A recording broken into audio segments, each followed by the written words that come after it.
In this video, we will cover plastic and elastic deformation.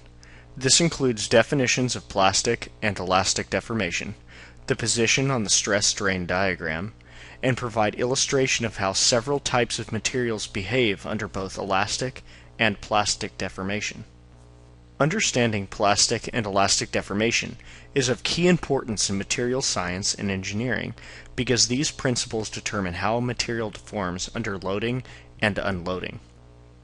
Before we define elastic and plastic deformation, let's define stress and strain as they quantify deformation. Stress is a force applied over an area or a pressure force. Strain is the change in length in the direction of load, a stretching or a compression. In this video, we will deform three materials by applying a bending moment through the material. However, deformation can be tensional, pulling the material axially, compressional, compressing the material axially, or torsional, applying an axial moment. Elastic deformation is a non-permanent deformation. This means the material will deform under an applied load. However, when the load is removed, the material will return to its original shape. In elastic deformation under loading, the bonds between the individual atoms in the lattice are stretched, allowing the material to deform. When the force is removed, the bonds and also the material return to the original shape.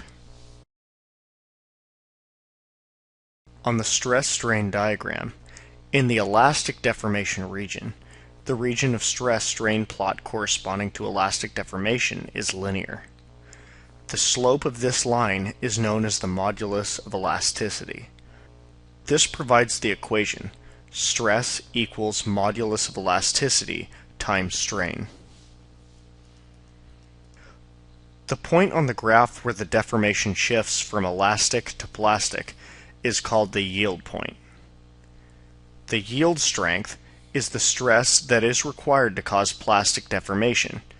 By convention, we define plastic deformation as a permanent strain of over 0.2%. In plastic deformation, when a load is applied to a material, it deforms. However, in plastic deformation, it does not return to its original shape. This is due to microscopic dislocations, such as edge and screw dislocations. When these dislocations are introduced into a lattice, they permanently alter the structure of that lattice. Thus, a plastic deformation is a permanent deformation. In the plastic portion of the stress-strain diagram, the curve is not linear.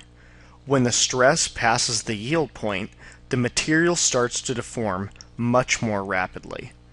Unloading is, however, linear and has the same slope as the elastic portion of the plot. This allows a material to be strain hardened because subsequent loading will follow the same line as the previous unloading. This allows the material to undergo more stress before it starts to deform plastically.